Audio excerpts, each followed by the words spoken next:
अल्लाह के रहमान होने की, रहीम होने की, करीम होने की इतनी निशानियाँ हैं।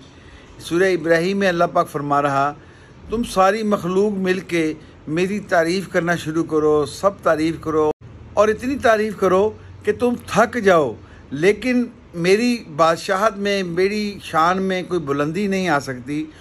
तुम सारी दुनिया के इंसान मिलकर मेरी नाफरमानी करो, एक भी मेरी फरमाबरदारी ना करे तो मेरी शान में कोई कमी नहीं आ सकती।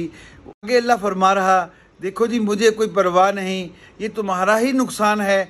अगर हम अल्लाह से नहीं जुड़ेंगे, अल्लाह की तरफ नहीं पलटेंगे, अल्लाह की तरफ नहीं झुकेंगे तो हमारा इतना नुकसान है, जिसका अल्लाह ने कुरान में फरमाया कि देखो जी तुम दुनिया के अंदर सुकून, इत्मीनान, कल्ब जो है वो हासिल नहीं कर सकते जब तक कि मुझे याद ना करो।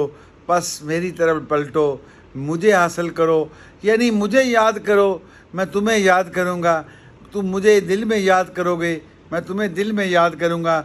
ये हमारा ही फ़ायदा है। ये दुनिया अंधेरा है, यानी अल्लाह कुरान में फरमाता है हम इंसानों को, लोगों को जुल्मों से यानी अंधेरों से निकाल कर रोशनियों की तरफ लाना चाहते हैं। और हम कोशिश करें अपने रब से इश्क करने की, मोहब्बत करने की। वो हमसे मोहब्बत करता है, 70 माओं से ज़्यादा प्यार करता है।